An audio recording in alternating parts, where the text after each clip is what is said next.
안녕하세요. 편한 백세입니다. 오늘 이 영상 하나로 여러분과 가족의 생명을 지킬 수 있는 중요한 신호들을 알려드리겠습니다. 지난주 부산에 사시는 72세 김순자 씨 이야기부터 들려드릴게요. 평소 건강하셨던 김 씨는 아침 6시 늘 하던 대로 동네 뒷산에 산책을 나가셨습니다. 30분간 가볍게 걸으시고 집에 돌아와 아침을 드시려는데 갑자기 어지러움을 느꼈어요. 아, 오늘 좀 덥네. 더위 먹었나? 김 씨는 선풍기 앞에 앉아 잠깐 쉬어가시려 했습니다. 그런데 이상했어요. 물을 마시려는데 입술에 힘이 잘 안 들어가는 거예요. 말을 하려니까 혀가 꼬이는 것 같고요. 에이, 나이 들어 그런가 보지. 그렇게 생각하며 2시간을 더 기다렸습니다. 하지만 증상은 나아지지 않았어요. 오히려 왼쪽 팔에 힘이 빠지기 시작했죠. 놀란 딸이 급히 병원으로 모셨고 의사는 이렇게 말했습니다. 뇌경색입니다. 다행히 빨리 오셔서 큰 후유증은 없을 것 같아요. 여러분, 혹시 요즘 이런 증상 겪고 계신가요? 갑자기 어지럽거나 말이 어눌해지거나 한쪽 팔다리에 힘이 빠지는 일 말이에요. 그냥 더워서 그런 거겠지 하고 넘어가고 계시진 않나요? 사실 많은 분들이 여름철에 나타나는 이런 증상들을 단순히 더위 때문이라고 생각하세요. 하지만 그 뒤에는 우리가 미처 몰랐던 위험한 신호가 숨어 있을 수 있어요. 여름철 우리 몸에는 평소와 다른 변화들이 일어납니다. 땀을 많이 흘리면서 몸속 수분이 부족해지죠. 그러면 피가 끈적해져요. 마치 묽은 죽이 걸쭉한 죽으로 변하는 것처럼요. 이렇게 끈적해진 피는 우리 뇌로 가는 가느다란 혈관을 막을 수 있어요. 더운 바깥에서 시원한 실내로 들어올 때도 마찬가지예요. 갑작스러운 온도 변화가 혈압을 롤러코스터처럼 오르락내리락하게 만들거든요. 젊을 때는 괜찮았던 이런 변화들이 60세 이후부터는 우리 뇌혈관에 큰 부담을 줄 수 있어요. 실제로 응급실 통계를 보면 7월과 8월에 뇌졸중으로 실려오는 환자가 1년 중 가장 많다고 해요.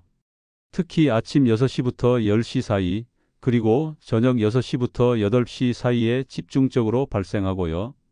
오늘 이 시간에는 여름철에 더욱 조심해야 할 뇌혈관 질환에 대해 자세히 알아보겠습니다. 어떤 신호들을 놓치면 안 되는지, 어떻게 미리 예방할 수 있는지 차근차근 설명드릴게요. 특히 평소 혈압이나 당뇨가 있으신 분들, 그리고 가족 중에 뇌졸중을 앓으신 분이 계신다면 더욱 주의 깊게 들어주세요. 건강했던 분들도 마찬가지예요. 여름철에는 누구에게나 일어날 수 있는 일이거든요. 김순자 씨처럼 그냥 더워서 그런가 보다 하고 넘어갔다가 큰 위험에 빠지지 않도록 오늘 함께 배워봐요. 지금부터 시작하겠습니다. 먼저 김순자 씨에게 무슨 일이 일어난 건지, 왜 하필 여름에 이런 일들이 더 자주 발생하는지 자세히 알아보겠습니다. 우선 많은 분들이 오해하고 계신 부분부터 짚고 넘어가야겠어요. 여름에는 뇌졸중이 덜 생기지 않을까? 하고 생각하시는 분들이 많거든요. 추운 겨울에만 혈관이 문제가 생긴다고 여기시는 거죠. 실제로 제가 만나본 많은 분들이 이렇게 말씀하세요. 겨울에 혈압이 오르는 건 알겠는데 여름엔 괜찮지 않나요? 하지만 현실은 정반대입니다. 여름철에도 우리 뇌혈관은 위험에 노출돼요. 아니, 어떤 면에서는 겨울보다 더 위험할 수 있어요. 왜 그럴까요? 이걸 이해하려면 우리 몸에서 일어나는 변화를 차근차근 살펴봐야 해요. 첫 번째 이유는 우리 몸에서 일어나는 수분 변화 때문입니다. 김순자 씨가 그날 아침 30분 산책을 하면서 겪은 일을 다시 한번 자세히 들여다볼게요. 아침 6시 기온이 25도 정도였을 때 김 씨는 집을 나서셨어요.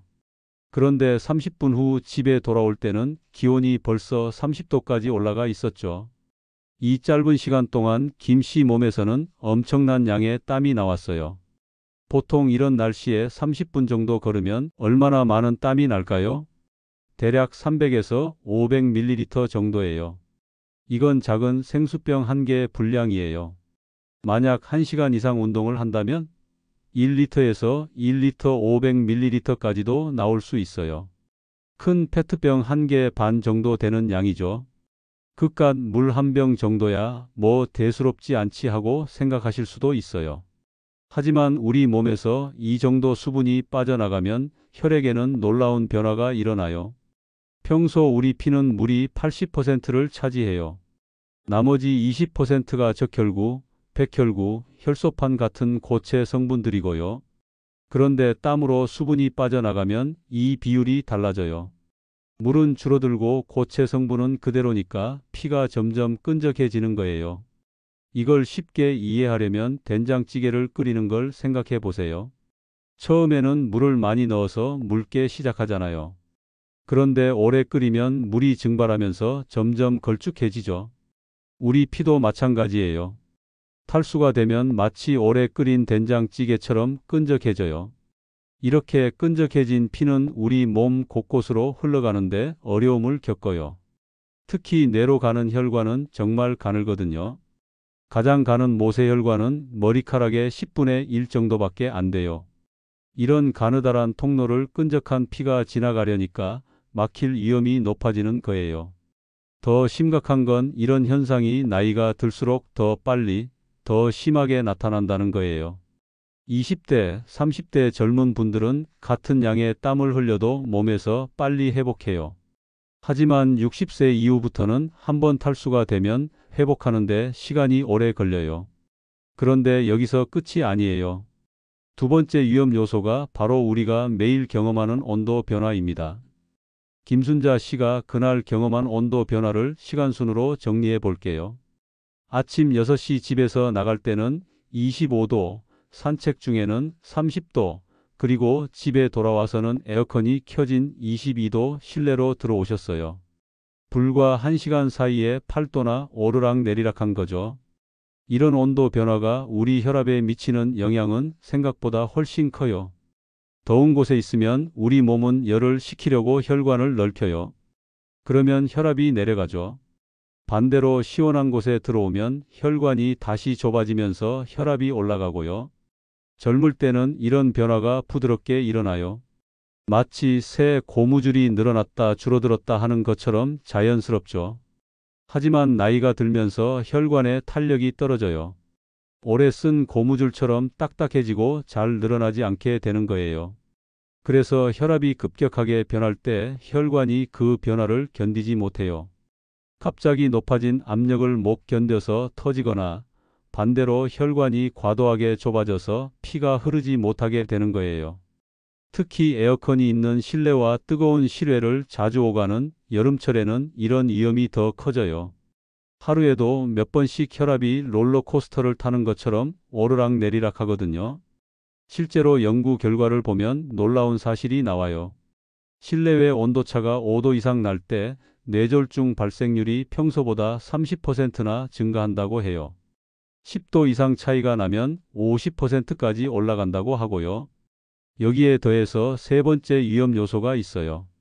바로 기존에 가지고 계신 질환들이에요.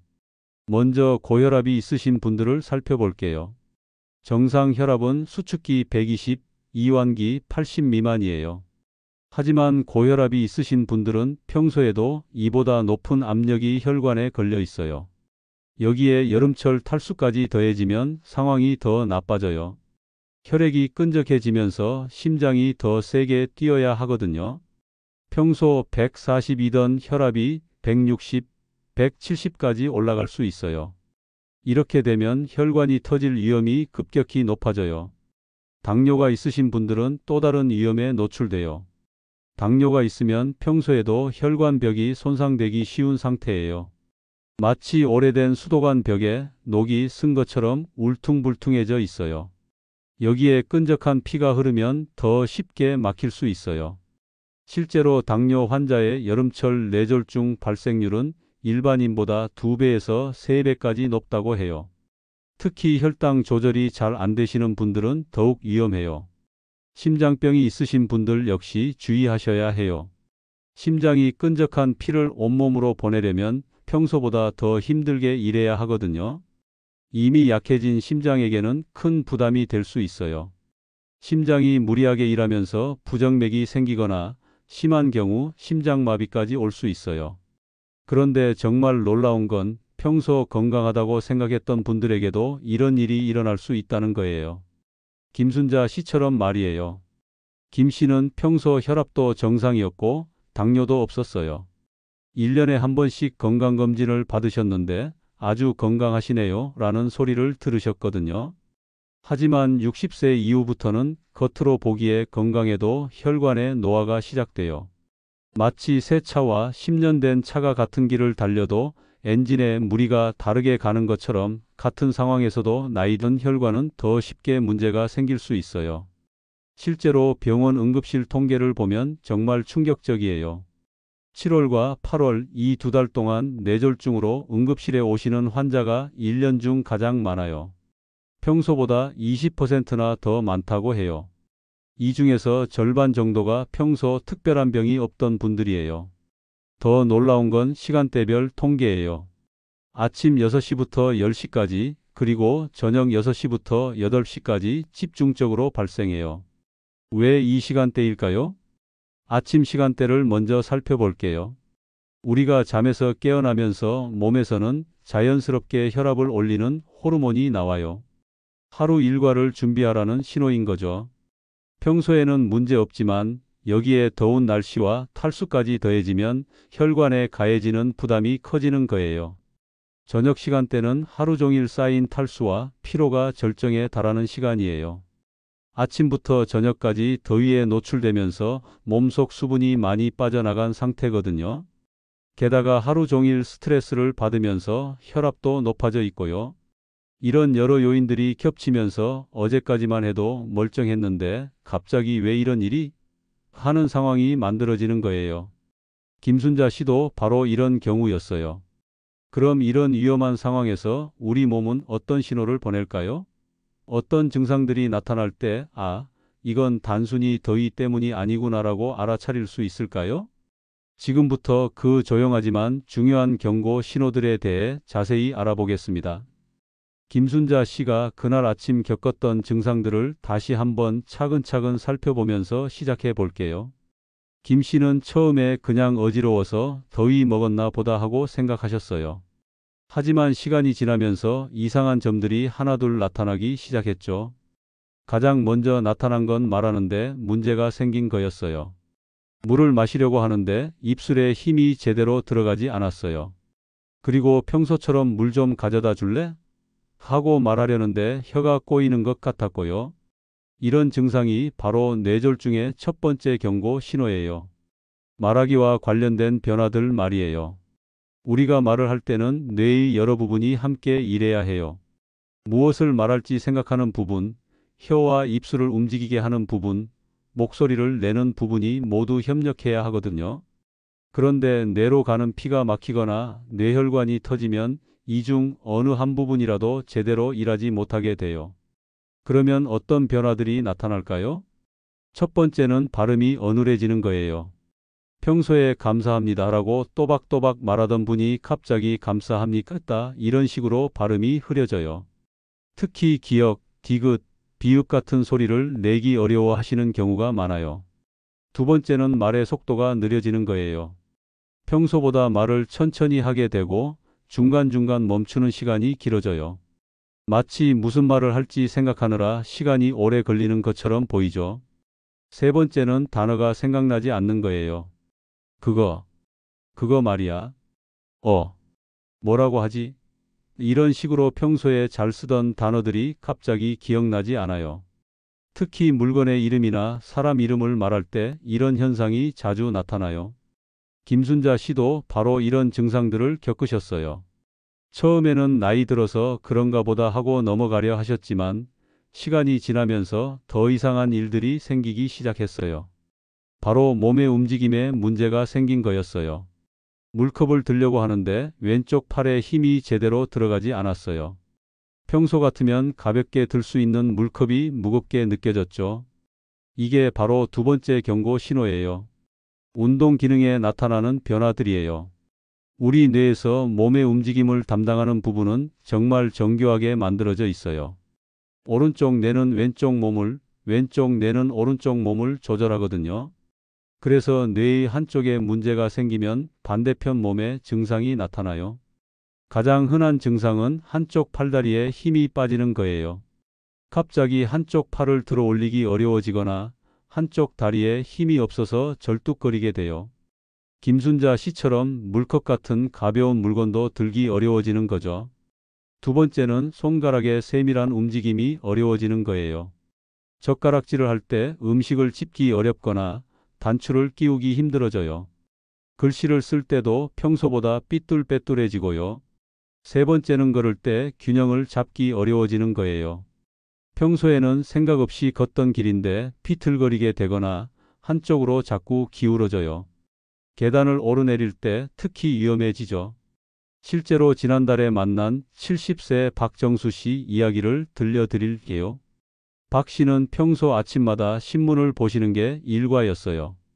그런데 어느 날 아침 신문을 펼쳐 들고 읽으려는데 오른손에 힘이 없어서 신문을 계속 떨어뜨리시는 거예요. 이상하네, 왜 이러지? 하면서도 대수롭지 않게 넘어가려 하셨어요. 그런데 아침을 드시려고 젓가락을 드는데 반찬을 집을 수가 없었어요. 젓가락이 말을 안 듣는 거죠.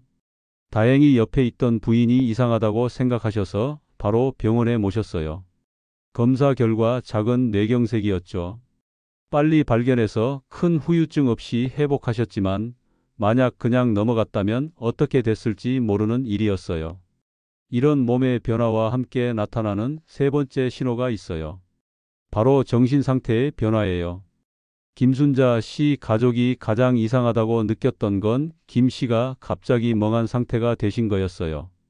평소에는 말씀도 많으시고 활발하신 분이었는데 그날은 한참 동안 아무 말씀도 하지 않고 가만히 앉아 계시는 거예요. 이것도 뇌졸중의 중요한 신호 중 하나예요. 인지 기능의 변화라고 해요. 뇌졸중이 생기면 생각하는 능력에도 영향을 줄 수 있어요. 갑자기 집중력이 떨어지거나 평소보다 반응이 느려져요. 가족이 말을 걸어도 한참 뒤에 대답하거나 아예 듣지 못한 것처럼 행동하기도 해요. 또 방향 감각을 잃는 경우도 있어요. 평소에 잘 알던 길에서 갑자기 어디로 가야 할지 모르겠다고 하시거나 집 안에서도 화장실이 어디 있는지 헷갈려 하시는 거죠. 기억력에도 문제가 생길 수 있어요. 방금 전에 했던 말을 기억하지 못하거나 오늘이 며칠인지 모르겠다고 하시는 경우가 있어요. 그런데 여기서 정말 중요한 건 많은 어르신들이 이런 증상들을 다른 원인으로 생각하고 넘어간다는 거예요. 요즘 자주 어지러워서 그런가 보다. 나이 들어서 그런 거겠지. 어젯밤에 잠을 못 자서 그런가 보다. 더워서 그런 것 같아. 이런 식으로 생각하시는 분들이 정말 많아요. 특히 여름철에는 더위 먹어서 그렇다고 생각하고 그냥 넘어가시는 경우가 많거든요. 하지만 이게 바로 위험한 함정이에요. 뇌졸중의 초기 증상들은 종종 가벼운 증상으로 시작해요. 갑자기 쓰러지는 것처럼 드라마틱한 일이 바로 일어나지 않는 경우가 많아요. 실제로 뇌졸중 환자의 30% 정도는 이렇게 가벼운 증상으로 시작한다고 해요. 의학에서는 이걸 소리 없이 찾아오는 뇌졸중이라고 부르기도 해요. 왜 이렇게 조용히 시작할까요? 우리 뇌는 정말 놀라운 기관이에요. 한 부분이 손상되면 다른 부분이 그 역할을 대신하려고 노력해요. 그래서 처음에는 증상이 미미하게 나타나는 거예요. 하지만 시간이 지나면서 손상이 더 커지거나 다른 부분까지 영향을 받게 되면 증상이 점점 심해져요. 그래서 초기에 발견하는 게 정말 중요한 거예요. 또 다른 위험한 점은 이런 가벼운 증상이 한번 나타났다가 사라지는 경우가 있다는 거예요. 아까는 이상했는데 지금은 괜찮네 하고 안심하시는 분들이 계세요. 하지만 이건 오히려 더 큰 뇌졸중이 올 수 있다는 경고 신호일 수 있어요. 예를 들어서 오늘 오전에 잠깐 말이 어눌해졌다가 오후에는 괜찮아졌다고 해보세요. 이런 경우 일주일 이내에 더 큰 뇌졸중이 올 확률이 10%나 된다고 해요. 결코 낮은 숫자가 아니죠. 실제로 81세 최영희 씨 경우를 보면 더 확실해져요.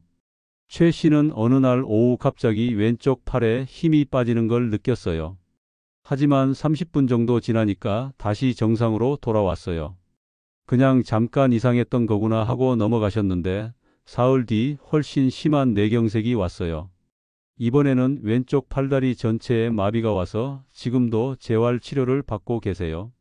만약 처음 증상이 나타났을 때 병원에 가셨다면 예방할 수 있었을지도 모르는 일이에요. 그럼 이런 위험한 상황을 어떻게 예방할 수 있을까요? 어떤 방법들이 있는지, 특히 일상생활에서 쉽게 실천할 수 있는 방법들을 지금부터 알아보겠습니다. 먼저 가장 기본이 되는 수분 관리부터 시작해 볼게요. 앞서 말씀드린 것처럼 탈수가 되면 피가 끈적해져서 뇌혈관이 막힐 위험이 높아져요. 그럼 어떻게 물을 마셔야 할까요? 많은 분들이 목이 마를 때 물을 마시면 되지 않나? 하고 생각하세요. 하지만 이건 이미 늦은 거예요. 목이 마르다는 건 우리 몸이 이미 수분 부족 상태라는 신호거든요. 특히 나이가 들면서 갈증을 느끼는 능력이 떨어져요. 젊을 때는 조금만 수분이 부족해도 금방 목이 마르다고 느끼는데 60세 이후부터는 상당히 부족해져도 갈증을 못 느끼는 경우가 많아요. 그래서 목이 마르기 전에 미리미리 물을 마시는 습관이 중요해요. 어떻게 하면 좋을까요? 첫 번째로 하루 물 마시는 양을 정해 두세요. 보통 하루에 1리터 500ml에서 2리터 정도가 적당해요. 이걸 큰 생수병으로 치면 한 병에서 한 병 반 정도 되는 양이에요. 두 번째로 한 번에 많이 마시지 말고 조금씩 자주 마시세요. 한 번에 한 컵, 그러니까 200ml 정도씩 마시는 게 좋아요. 시간으로 치면 1시간에서 1시간 반마다 한 번씩 마시는 거죠. 세 번째로 물의 온도도 중요해요.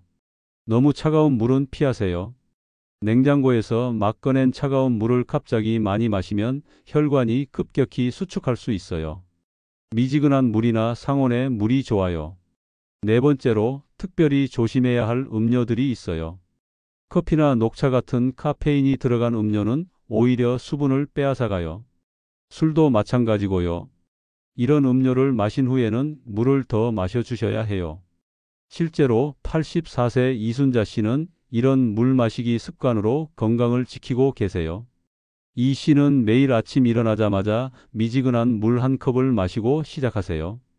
그리고 손목시계 알람을 1시간마다 맞춰두고 물을 마신다고 해요.